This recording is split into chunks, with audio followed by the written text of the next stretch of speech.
So today we are going to talk about it. It is a little bit different topic, but I think it's going to be really, really interesting. And then we'll try to make sure that it's really engaging. So without doing any further delay, let's get into the topic. So basically, I'm going to talk about the recent conferences happened in United States. It's technically in Silicon Valley. The conference has been organized by the Indian diaspora and the other foundations are there. They have basically organized this conference, and where their few prime speakers were there.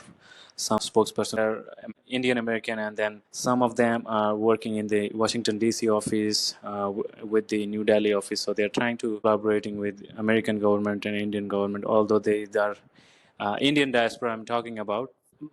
Some interesting facts came up, so which I thought to cover up in this week, and it's really, really latest. If you guys want to have, have check it out that video, then you can go to YouTube and search something like JSI Deepak new conference video in Silicon Valley, something like that. You will get it.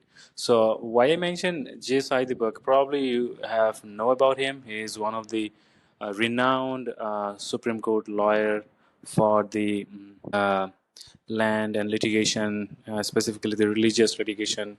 He's, I think, looking into this domain. Don't call me on this. I think so, but I know he's a lawyer. He's practicing in Supreme Court at Delhi. Some of his work are related to on this niche. So in this talk, basically they talked about why being India is a very prime ally when it's concerned when it comes to the United States of America. They made it really, really clear, even though these spokespersons were Indian American, but basically they were uh, working on behalf of American government and trying to tie up with the Indian government on different mm, things or project they're working. So we will get into those things like in a few minutes. But before that, I would like to cover some important talks which was happened in that conversation. Primarily, they have mentioned that right now the condition we have in this world, there is only few countries are available in this world who does not have any conflicts with rest of the world, and they need not necessarily are part of any particular ally or group. So when we talk about that thing, then only one thing come in mind according to them is India, Bharat. Why being Bharat is the center of focus? Is it only because of the economical growth we are having, or is it because of the technological advancements are happening, or is it because of India is being having old civilizational values, and technically it's one of the old living civilization, or is it like India is friendly with almost every single nation in this world?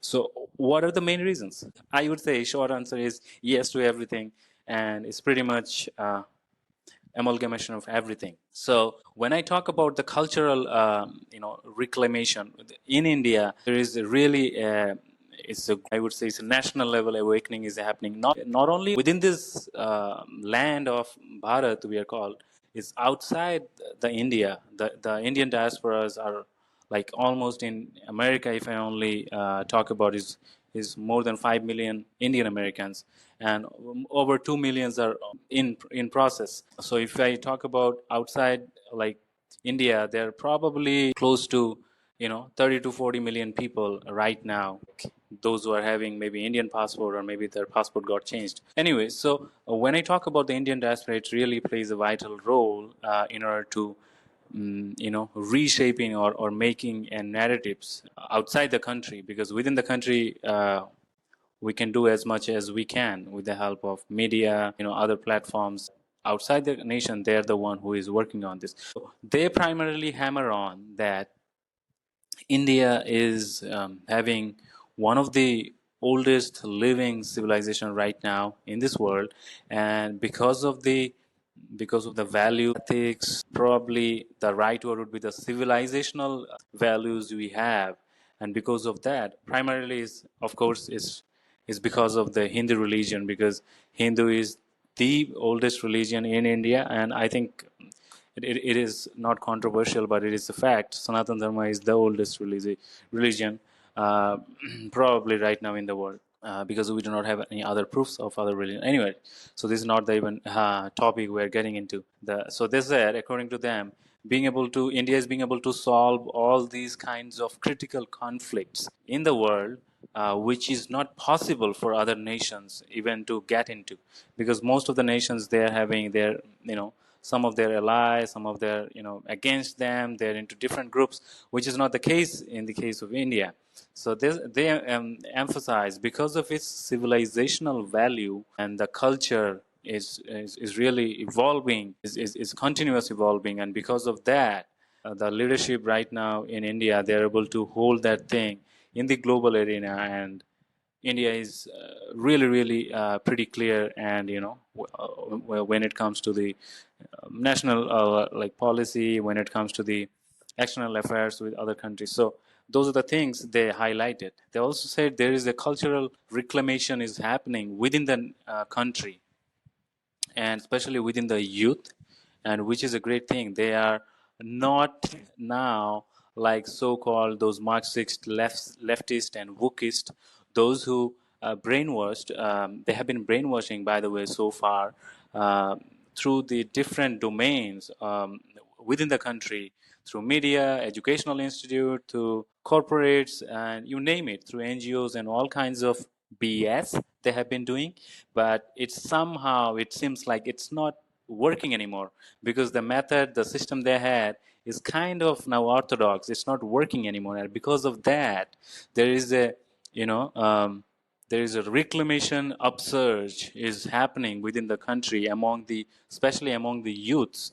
So that was one of the point they have pointed out. And the next thing they have mentioned, right now, based on the current economic growth India is having, and while they're also considering the other future forecasts, and based on that, they're saying the economical growth they have, the economical, the robust engine they have, along with the civilizational values, which basically they can pretty much address any conflict in the world right now. What happened in between I mean the Russia and Ukraine, you name it, even in Israel and Gaza.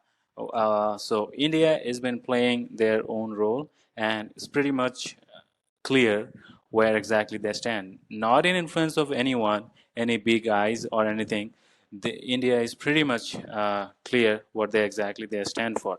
So these are the few things they have said. And like when it comes to any, climate change like aspect as well. So India has signed the solar energy initiatives, and India has been already working on these projects. Third thing would be the Save Soil campaign, which has been happening from past 2 years, and Indian government, they have shown their interest, they have committed, and more than 2 billion Indian rupees has been already invested in this process. So they also mentioned that when it comes to the sustainability and the climate change, India is, I think, taking really, really robust steps in order to tackle that thing. It's fully committed and 100% involved in that thing. So these are the few things we are primarily considering while we are making new deals and new relationship. When I talk about new relationship, they primarily mention about something called ISET, which I think last year, last year in the month of June or July, when Prime Minister Modi has a United States visit, and at that time they signed some treaty. It's a new project, I think. So it's ISET is technically means is basically the all the emerging technology we have, the critical emerging technology. For example, the AI, the artificial intelligence right now. Based on this thing, what kind of investment India is willing to take, and what like how Indian I mean the US government, or like primarily the US companies, how much they are willing to invest in.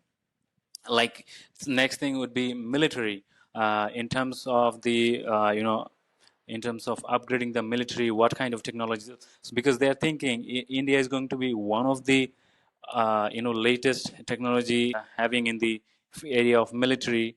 um, equipment and all kinds of stuff after Israel. But Israel is a little bit expensive, and they're thinking India would be the most preferable option because it's economical and it's really not compromising in when it comes to the quality. The next other avenue they addressed is like when it comes to the people to people talk or maybe geopolitical issues they are handling pretty much clear on that, which is also one of the main things they have emphasized on. And the main factor they have mentioned was the primary factor I would say of the talk was the chipset. I mean the semiconductor and the chips. So they said this is going to be the game changer because the amount of semiconductor and chips US is going to import from India is right now the numbers are really crazy. It's $200 billion. So they're saying it's going to increase significantly from 2024 and 2025 onwards. So they're saying all the good things they're saying it's really really strategic partner for like for US. India is really really strategic partner when it comes to all the things which I have named because they have said is right now like when it comes to the security and the maritime practices right now I think almost 14 ships and submarines and all of those things right now they're operating in Arabian Sea and Indian Ocean along with the Indian Navy. So these are the things they also few mentioned. They said in past few years the like trade entire trade is went up to $200 billion, I think, which is a significant number for India, and it is really really really essential for India's growth. Like like what our Prime Minister Modi has mentioned that in next 20 25 years India is going to be a developed nation. I think in order to make it happen India would be needing lots of you know outside funds. And if this is the case, within the country, we won't be able to make it. We won't be able to become a developed country within the country. I mean, if we only talk about the domestic economy, we need investments from outside. Investments we are getting from UAE. Investments we are getting from America and other partners, especially Japan and then Saudi Arabia. They're also predominantly investing. Israel is also one of them. So the thing is, certainly we'd be needing outside funds in order to make this engine going on and to make it happen. I mean the growth rate we have and constantly increasing the growth rate because I mean we won't be able to make it even the growth rate we have. We need to increase it exponentially, and then in order to make it happen, so these are the outside factors. Of course, it's not to mention that in US is going to be one of the prime ally of India in this growth story. And these are the things because primarily they are again emphasizing on the civilizational values and the cultural ethics India has, and because of that, India was able to survive after thousands of years of invasion and colonizations and imperialism, and still India is thriving. Again, when it comes to the business, I think it makes sense, and they also understand how much India is important, and it's vice versa for India as well. So I think this is the few things I would like to I wanted to mention because I know probably is off topic, but again it's related to India, and I think it's related to the youth also some way. So I wanted to emphasize on that because Indian youth, they are really really right now. They're enhancing their skills, they're enhancing their awareness, and they are learning from all the historical myths which like we have been taught in our schools by the institutions. So we are basically tertiary learner now.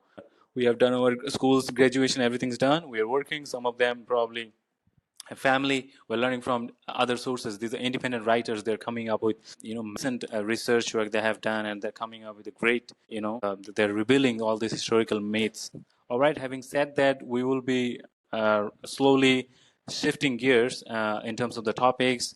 Maybe in upcoming episodes you will be seeing that I'm talking on Indian history or some other things, specifically the historical myths. Like these are the history needs to be reached, and those are the things because ultimately our targets uh, are basically to enhancing and to spreading the awareness among the Indian youths, specifically those age group from, I would say, from 15 to 35. This age group, it's going to be really, really significantly important if someone out there is able to, get this information and going to, change their mindset. The paradigm shift they will happen is definitely it's going to be the game changer, and I certainly believe this.